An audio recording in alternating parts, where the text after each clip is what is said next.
Hi, and welcome to this Q&A session with one of our partner businesses. I'm here with Dirk Strontschak, and I'm not going to talk about his business. I'm going to let him tell you. So, Dirk, hi, how are you? And please tell us a bit more about what you do. Hi, James. Yeah, my name is Dirk Strontschak, and I run SRG Wealth Management for the last just over 3 years.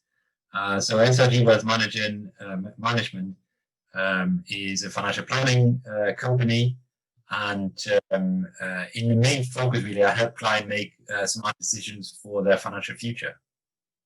Fantastic, very succinctly put. So tell us a bit more about what that means. So kind of making right decisions for their financial future. What does that involve? Let's take someone like me as an example, because we've obviously worked together where, I've had a corporate career, probably got a pension set up ready, and then moving into the world of maybe being self-employed or maybe just taking on another job. What kind of stuff what do you do to help people like me?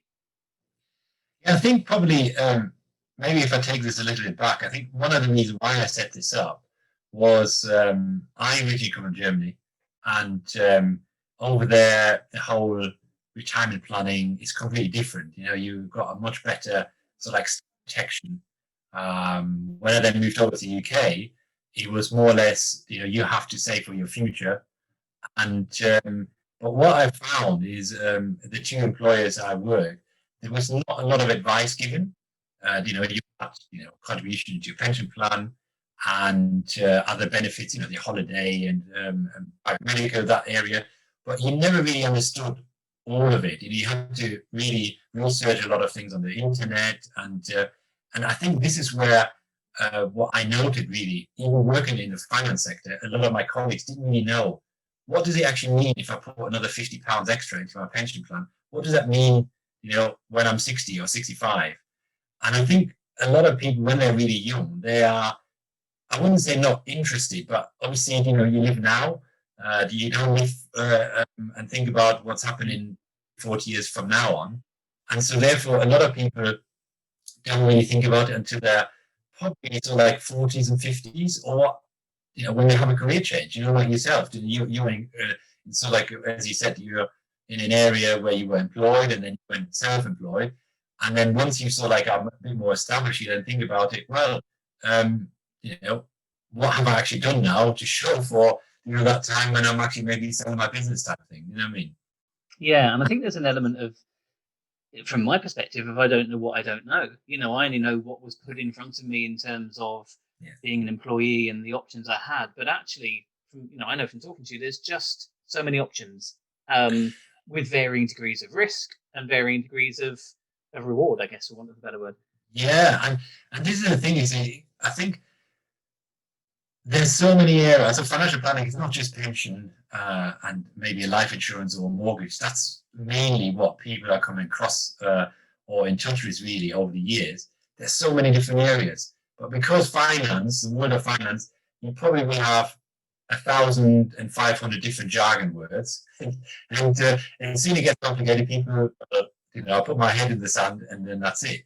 And I think what I find in terms of supporting from a business perspective, if you have employees, if you can support your staff in having either access to a financial planner or giving them some sessions, free webinar sessions, so they have a better understanding of what they're actually doing, I think that would really, really help.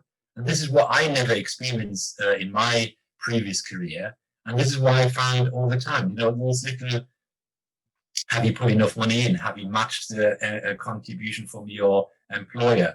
Can you save money on certain other areas?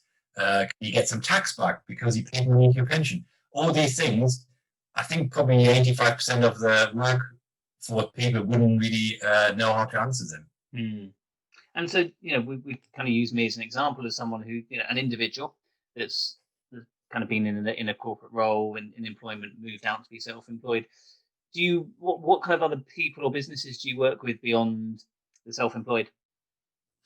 Yeah, so it's interesting. So in the beginning, when you set up your business, you sort of like searching for on your database, your friends and family and whoever you know. And now, so like, on, I think what's sort of crystallizing now is the business owners with staff. That's an area where I know I help the business owners, but also the employees as well.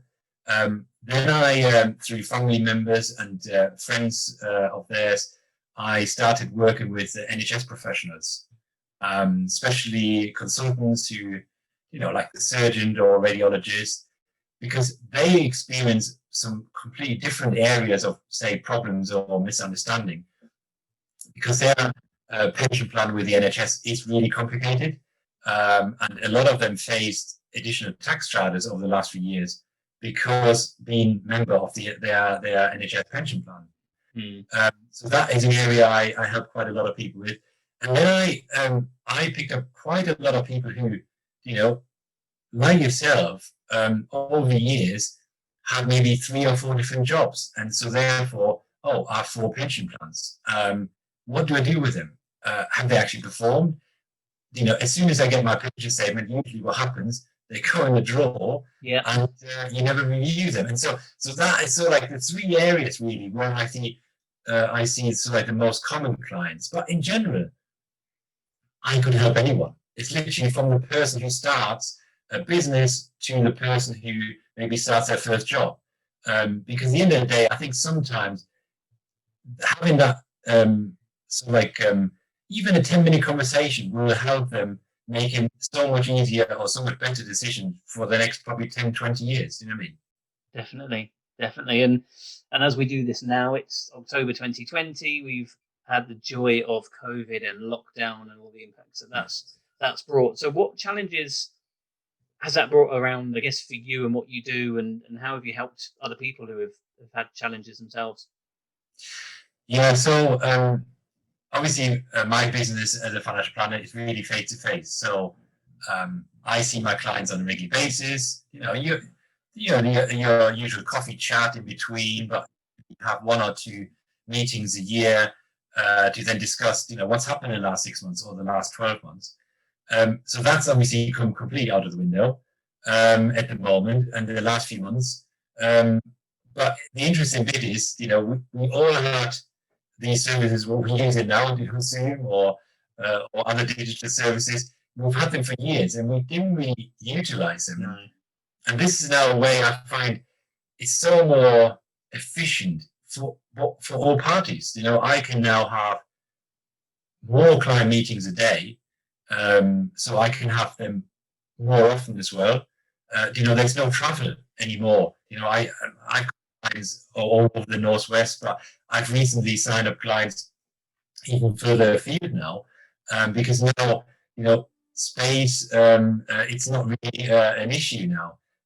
What I do found is, like, especially when it comes to the elderly clients you have, obviously some of them are not really familiar with, the likes of Zoom and Microsoft Teams. Yeah. And so for those, you do have to obviously stay in contact with them more often. So meaning more phone calls to them, and maybe there are other ways. Maybe you can engage their other relatives basically in those conversations, which I think in general is a really good idea when you are like in the age group of 75 and over, to have your children and maybe their children part of the long-term conversation. But that's how I sort of like help my clients, and again helping also new clients.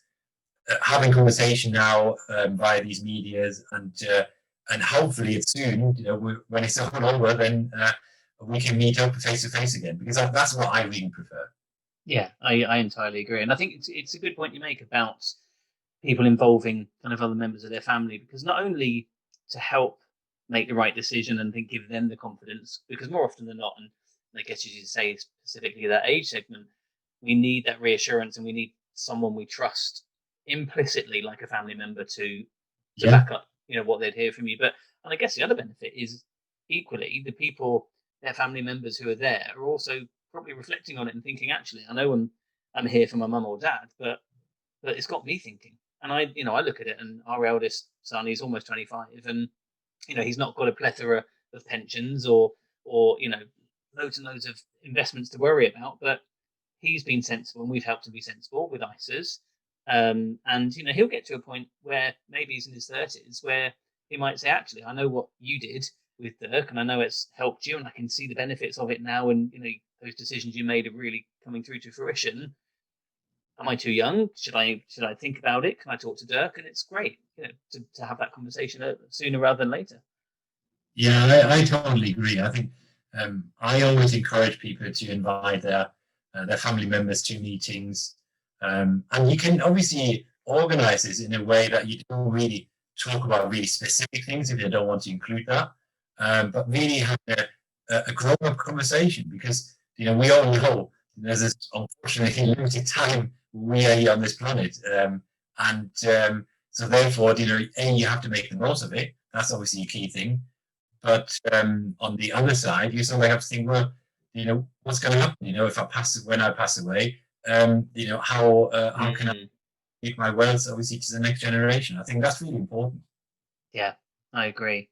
So you're obviously in our Facebook community. You're very active when we do our Marketplace Mondays, so the people who are in the community get to be reminded that you're there and kind of get to hear what you've got to say and some of the updates. For people who aren't yet in our community, because this video will be kind of shared across our social media channels, how can people get in contact with you? What's the best way to do that? Obviously, the best way is to either send me an email or get me on my mobile. Obviously, I've now got Facebook and Twitter. I'm on there active as well. So social media or obviously directly by email. That's probably the best way really to contact me. Cool. And if they, in terms of your mobile number, I guess if they find you on LinkedIn or find SRG Wealth Management, they'll be able to get your number there? Yeah, so all numbers, contact details are always there. So that's probably the easiest way of really getting in contact with me. Fantastic. Perfect. And then I guess one last question, kind of thinking about you partnering up with us at My People Club. So what is it you like about My People Club and this opportunity to be involved as a partner? I think when obviously we had a conversation about it some time ago, that you were setting up this business, and I first of all, I wanted to support you, but on the other hand, I thought, well, because having said to you before, I've now lived in this country for nearly 20 years, and during my employment, I didn't really have access to a financial planner, and because there's especially your sessions, your training, your material, especially like for the HR world and the training world, I thought this might be a really, really good opportunity to really offer services to businesses out there, and especially to their employees.